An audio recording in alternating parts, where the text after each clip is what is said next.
Hello and welcome to Breaking Bread with Rivaj Maharaj, where nothing is off the table. For today's episode, I wanted to do a short monologue on the current events as they're going down regarding the situation within Iran.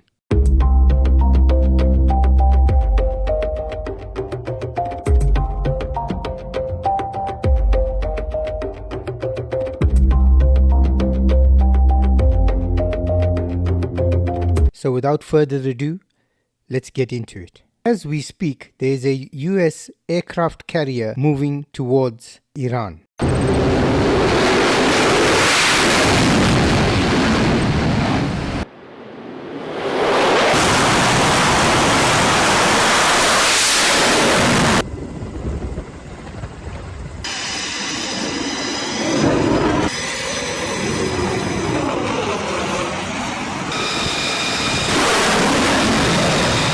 The aircraft carrier, the USS Abraham Lincoln, accompanied by a few guided missile destroyers, is en route from the Asia Pacific towards Iran.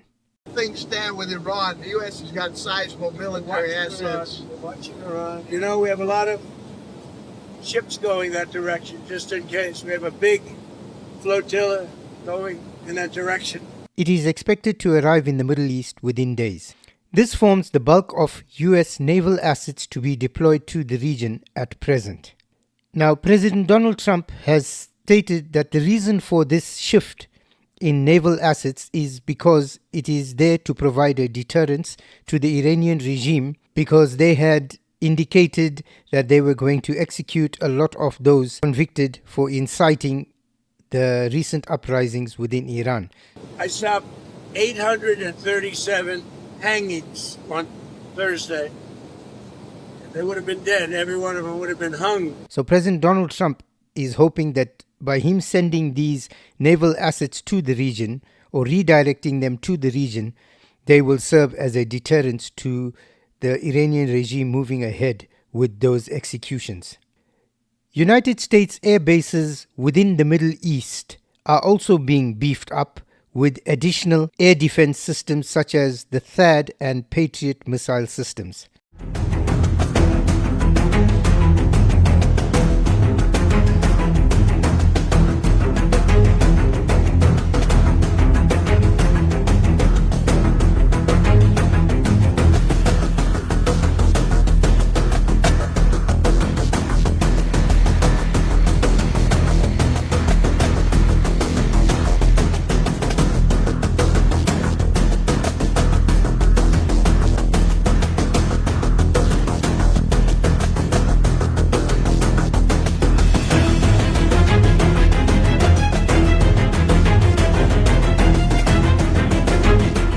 The reason behind this is that the Iranian regime has indicated that should the tensions in the region escalate into a hot war, one involving strikes on Iranian sovereign lands by the United States, then United States air base assets in the region will be targeted. The fallout from these bellicose moves can be seen by way of the spikes in the price of oil due to fears regarding disruptions to supply in the Middle East region. Iran has subsequently put Israel on notice. Iran has also put Gulf countries on notice. It has said that if the United States engages in a conventional war on Iran, and if the United States uses those Gulf countries' airspaces and land where American bases are situated to launch such attacks on Iran, then the Iranian government will have no option but to attack American bases in those countries. This is putting a lot of pressure on those Gulf countries. Now, another point to take note of is the angle the media is playing. You know, even though these allegations are not verified, they're nevertheless out there. And they're out there because they need to create a narrative.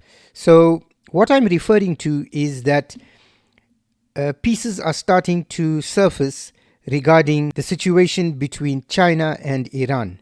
One such allegation is that in the month of January 2026 alone, up to 16 Chinese Y-20 cargo aircraft have landed in Iran. Now, while they do tend to say that this is just speculation and it's unverified reports, one can see the narrative being built here. The image created in one's mind is that there's been an uprising in Iran. The government are scrambling to try and contain the situation. They are preparing for an onslaught by the Americans and the Israelis, and that the Americans are moving naval assets and military assets into the region. Israel is fortifying its borders. Gulf countries are on tenterhooks. So the insinuation from these unverified reports that seem to be surfacing is that China's Y-20 cargo planes are basically landing in Iran, supplying Iran with tons of military resources to fight this inevitable war that is on its doorstep. Do you see how the narrative is being built and the foundations are being laid? Another important point of concern is regarding the interview that General Jack Keane of the United States military gave to Fox Business fairly recently. And in that interview, he emphatically said that the US will attack Iran. General Keane then said, "I am expecting military action for sure. No doubt about it. We're bringing these resources to bear. Are we going to kill leaders? Certainly. The IRGC people that are oppressing the people? Absolutely. The target set has expanded, and that is why we are bringing resources to bear." No, I am expecting military action for sure. Okay. And there's no doubt about it. I mean, we're bringing these resources to bear, and it's likely because we had to expand the target set. And why are we expanding it? Because we had to consider, what is Iran going to do in retaliation? Our bases are vulnerable. What are they going to do about Israel? They're going to attack Israel? Likely. And they're vulnerable. And what are we going to do about their ballistic missiles? Are we going to take them down before they fire them at our bases and also at Israel? Likely. Are we going to kill leaders? Certainly. Our IRGC members, the people that are oppressing the people? Absolutely. So I think the target set is expanded. Resources are being brought in to deal with an expanded target set, which is what we do. So this is quite startling, terrifying, and confident remarks made by a US military general who has a lot of insider knowledge and contacts within the United States administration. Furthermore, we note that the UK embassy in Iran is still closed. The notice reads that the UK embassy in Iran is closed and is operating remotely. The United Kingdom further advises its citizens against travel to Iran. Are these definite indications of a war with Iran?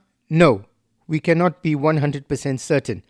In fact, Donald Trump did say something along the lines that he has a naval armada or a naval flotilla on its way, heading on its way from the Asia Pacific to the Gulf region. He hopes that it will be a deterrence and that it would not escalate, but we'll see. Things stand with Iran. The U.S. has got sizable military assets. Watching Iran. You know, we have a lot of ships going that direction, just in case. We have a big flotilla going in that direction, and we'll see what happens. We have a big force going toward Iran. I'd rather not see anything happen, but we're watching them very closely. You know, Donald Trump's always evasive, but one can never know. Again, it comes down to his predictable unpredictability. So I guess reading into the signs of everything that's going on, we can safely assume that there is preparation underway for something if it does escalate into a military conflagration. It could also be argued that these are all measures just put in place as a deterrence or as a form of response in the event military action does occur. I would like to thank you for taking the time to spend with us on this episode.